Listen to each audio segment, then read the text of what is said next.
The villain can see the comments, and I can hear his thoughts. He stared at the male and female leads cuddling together, and all the comments were guessing if he was about to turn dark. But the next second, he frowned slightly. What are these dumb comments saying? I just wanted to borrow her notebook to copy. I don't even remember her name. They're saying I'm suffocating from heartbreak. This is what the leads look like. The novel world's attractiveness has really declined. That guy isn't even as handsome as my toe. And that girl. He tilted his head to study the female lead carefully. While the comments were going crazy about how cute they were together, he slowly turned his head toward me. She's all skin and bones. Not even as pretty as my deskmate, chubby like a steamed bun. Makes me want to take a bite. Being called a steamed bun, I was speechless. I think my deskmate has lost it. Because he says he's the villain who'll become the most powerful man in City A. I think I've lost it too. Because he never said any of this out loud. I heard it all through his thoughts. If what these comments say is true, won't I be super incredibly awesome in the future? Marcus turned to look at me, his face still expressionless. Emma, are you free after school today? I was still drowning in the shock of hearing his thoughts. This was all too surreal. Marcus rarely talked to me. His grades were average, and though he was handsome, his eyes were cold and fierce. At first, quite a few girls in class would sneak glances at him and slip him love letters, but without exception, they all ended up in the trash. Until Ryan transferred here, everyone shifted their attention completely. I looked toward the front where the school heartthrob Ryan and school beauty Jessica were huddled together. They seemed to be discussing homework, sitting very close. Ryan wasn't actually as handsome as Marcus if you looked closely, but the key was his beautiful smile. Ryan radiated sunshine, making people naturally want to get close to him. Unlike Marcus, who always looked like he owned the world, I usually didn't dare talk to him. Why isn't my chubby deskmate answering me? Why is she looking at Ryan? Does she like the male lead too? I looked away. Oh, so Ryan was the male lead. No wonder he was the protagonist. After all, Ryan had never called me chubby. Nothing special. Marcus nodded and laid his head back down on the desk. Then don't leave after school. These comments are so annoying. Jealous this, jealous that I'm not from Ohio. I don't eat that much vinegar. I looked at Marcus's dark hair and swallowed hard. What exactly did he want? He sounded like he was picking a fight. It wasn't until school ended that Marcus slowly woke up. He rubbed his head, watching the two figures leaving together in the distance, and clicked his tongue in annoyance. Why do they call me a dark rat? How could there be such a handsome rat in this world? Bunch of blind people. My mouth twitched as I continued packing my bag. He urged me on. Done yet? I'm taking you somewhere. When Marcus and I walked into City A's largest real estate development, I still hadn't processed what was happening. I secretly tugged on Marcus's sleeve. His uniform hung loosely on his shoulders as he looked down at me. What's wrong? Under the strange looks from the sales staff, I whispered, Marcus, why did you bring me here? Just looking around. Marcus was a man of few words, but his thoughts were incredibly active. Emma brought me 2 steamed buns this morning. Although I wasn't full, she's usually pretty nice to me, so I'm going to be a big shot in the future. If Emma follows me, we can each have a house here. I was somewhat speechless. He was really loyal. Success wouldn't make him forget his deskmate. Those 2 buns were leftovers from my breakfast. I didn't give them to him. He just took them from my desk. Do you like it? He asked me. The saleswoman's eyes lit up as she looked at me expectantly. I stammered. It's okay. Marcus nodded and headed toward the door. Good that you like it. Let's go. Since Emma likes it, I'll give her one here in the future. She'd never guessed that today's 2 steamed buns could be exchanged for a riverside villa. The saleswoman and I stood there bewildered. Was Marcus sick or something? His cool image in my mind completely collapsed, leaving only 3 words. Crazy person. Thanks to Marcus, I didn't get home until nearly midnight that night. It wasn't until the teacher stood at the podium the next day that I realized what happened. Students who didn't do homework, stand up. Marcus was propping up his chin, dozing off. Hearing this, he turned to look at me with mutual confusion. Did you do it? I forgot. I was grinding my teeth. Marcus touched his nose and was about to stand up when he saw a pretty figure awkwardly standing up in the distance. Jessica, you only care about dressing up, and now you're not doing homework either? Do you remember your class president? The teacher frowned slightly. She'd barely finished scolding when another person stood up. Her frown deepened. Ryan, forget about others not doing it. But you too? Marcus let out a cold snort. Really touching love story. He obviously did it but stood up to take the heat for Jessica. Ryan really is the male lead. What an idiot. Anyone else? The teacher's pointer tapped the podium. I reluctantly stood up, and Marcus slowly rose too. Emma, the teacher's voice nearly cracked, showing her inner breakdown. Why didn't you do it? I opened my mouth, not knowing what to say. Should I say I went house hunting yesterday? The honor student getting scolded for the first time because of me. I really should take responsibility. I was still fidgeting with my fingers, not knowing what to say, when Marcus spoke up. Teacher, she forgot. Then, probably realizing he was standing up anyway, he added, I forgot too. Marcus always spoke in this lazy tone, but the teacher was furious, thinking he was challenging her. You 4, get out. Stand in the hallway. We stood in the corridor. I rubbed my forehead while Marcus felt slightly guilty, but not much. Sorry, my deskmate seems a bit unhappy. Next time I won't take her house hunting after school. We'll go Saturday. What are those 2 doing? I followed his gaze to see Jessica's cheeks flushed red while Ryan leaned close, whispering to her. Marcus stared intently at the 2 for a long moment, then pushed my shoulder to move us aside. The comments were saying he was jealous again, sad and heartbroken, but his thoughts were, still smiling during punishment. Are they both idiots? My deskmate and I are so smart. We need to stay away from them. If their stupidity spreads to us, what if my deskmate can't get first place and I can't become a business tycoon? He kept pushing me until we were almost at another classroom. The comments went even crazier. Thinking distance will stop the heartache. Don't say any more. I feel bad for the villain. Marcus rolled his his eyes. Which idiot posted that? Did they not graduate elementary school and learn vocabulary from a dictionary? Recently, whenever Marcus looked forward, the comments would say he was spying on the lead's happiness. So Marcus bought sunglasses, but then the comments said when he took off the sunglasses, his eyes were definitely red from pretending to be strong. The comments drove him nearly to break down. His already sour face became even more gloomy. I'm done. Can these dumb dogs take a break? Tomorrow I'll buy a banner to hang at the school gate saying I ship Ryan and Jessica, and they'll probably still say I'm crazy with jealousy. I couldn't help it and nearly choked on my water. He turned to look at me. Who told them I like Jessica? My desk mate is way cuter than her, all white and chubby. Like A. I stopped drinking and quietly looked at him. Marcus slowly met my gaze, then looked away, his ears turning slightly red. Like a white radish? Why is she suddenly looking at me? So cute. I expressionlessly continued drinking water. Crazy person. I never expected him to say anything nice. Last time he called me a steamed bun, this time a white radish. The key thing was this guy could blush over a white radish. What kind of brooding villain was this? More like an idiot. The male lead is tutoring the female lead again. When you love someone, you bring them up to your level. Love is like tending flowers. The villain is probably watching from behind, dying of envy that his poor grades mean he can't tutor the female lead. Marcus stared at Jessica and Ryan's backs for a few seconds, then turned to look at me studying, letting out a disdainful snort in his mind. The eternal second-place student tutoring others, while my desk mate is first in the whole school and doesn't say anything. My writing hand paused. I didn't understand what was wrong with him now. I had good grades. Why was he so proud about it? So strange. Marcus bumped my shoulder. Desk mate, I need tutoring too. I put down my pen and placed a test paper in front of him. Do this paper first. Marcus frowned deeply. Why is my treatment different from hers?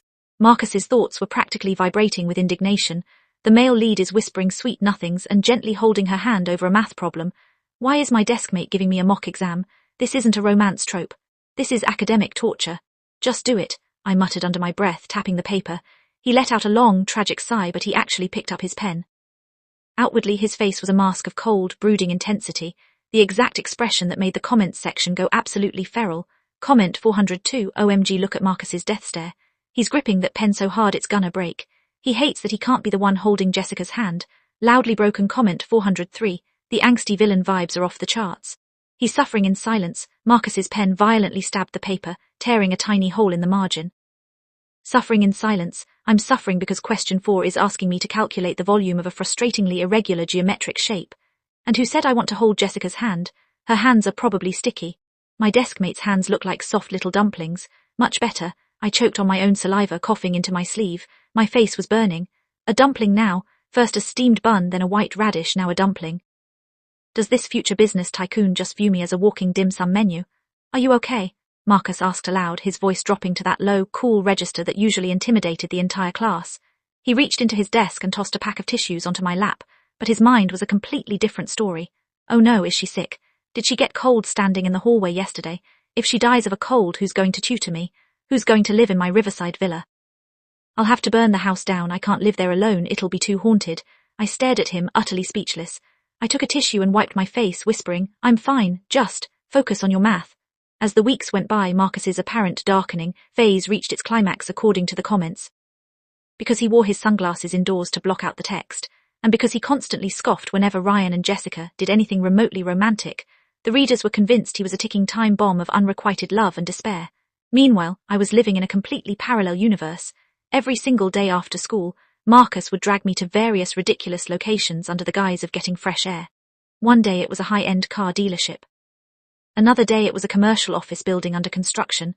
When I take over City A, I'll put the headquarters right here. His mind would map out with terrifying pinpoint accuracy while his physical body just leaned against a concrete pillar, looking like a moody delinquent. Emma likes windows. I'll make sure her office has a floor-to-ceiling window, and a couch, for naps. She looks like she enjoys naps. I couldn't even argue. He was right. I did love naps.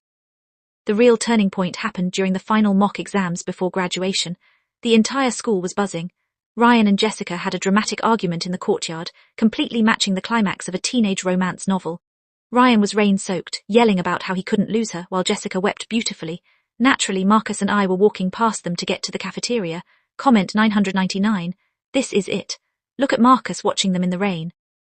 The heartbreak is peaking. He's going to snap and become the villain right now. Look at his eyes, they're so dark. Marcus stopped in his tracks. He stared at Ryan and Jessica. I held my breath, suddenly terrified. Was this the moment? Was the plot going to force him to go crazy? Marcus slowly took off his sunglasses. He looked at Ryan, then at Jessica, and then raised a hand to pinch the bridge of his nose. Are they actually brain dead? His thoughts screamed in pure, unadulterated exhaustion. It's drizzling, it's barely even raining. Why is he shouting? Why is she crying? Do they not know that standing under an open sky during a thunderstorm in City A increases the statistical probability of a lightning strike? Also, the cafeteria is closing in 5 minutes and they are blocking the path to the braised pork bellies. He took a deep breath, looked down at me and grabbed my wrist. Let's go around them. Stupidity is airborne. Burst out laughing, a loud, clear sound that echoed in the tense courtyard. Ryan and Jessica both snapped out of their melodrama to look at us, but Marcus didn't even give them a second glance. He practically dragged me to the cafeteria, his mind furiously chanting, pork belly, pork belly, pork belly. Please let there be pork belly left for my dumpling deskmate. Years later, the comments section finally realized they had read the wrong book. In a stunning turn of events that shocked the entire business world, Marcus didn't become a destitute, bitter criminal. By the age of 24, he had successfully monopolized the tech and real estate sectors, officially becoming the most powerful, ruthless tycoon in City A. Ryan and Jessica ended up living a perfectly average, slightly tumultuous life, their high school drama fading into ordinary domestic squabbles. But Marcus was currently sitting in a sprawling, glass-walled office at the top of the tallest skyscraper in the city. He was wearing a tailored three-piece suit, looking every bit the cold, intimidating villain the universe intended him to be. And I was curled up on the massive, plush velvet couch across from him, eating a box of fresh, hot steamed buns. A translucent screen of comments, now floating around his head permanently, though only he could see them, flickered rapidly. Comment 4552. Wait, so he didn't marry the female lead? Comment 4553. Who is that girl on the couch? Is she the hidden boss? Why is the villain looking at her like he's a golden retriever waiting for a treat? Marcus shifted his gaze from his laptop to me. His expression was completely blank, his eyes sharp and intimidating. Emma, he said, his voice deep and commanding. The board meeting is in 10 minutes. But in my head his voice was practically doing backflips. She actually bought the buns from the old shop near our high school. She remembered. Look at her eating. So cute, a literal angel. I'm going to transfer another 3 shares of the company to her name today. No, 5, 10. Everything I own belongs to the dumpling anyway. I smiled, swallowing my bite, and walked over to his desk. I placed a warm bun right on top of his multi-million-dollar contract papers. Before your meeting, Mr. Villain, I teased softly. Marcus glanced at the bun, then up at me, his ears turning that familiar, bright radish red. He picked up the bun and took a bite, his thoughts completely betraying his stoic face. Best trade deal in the history of City A. 2 buns in high school for a lifetime of this. I'm a genius. The end.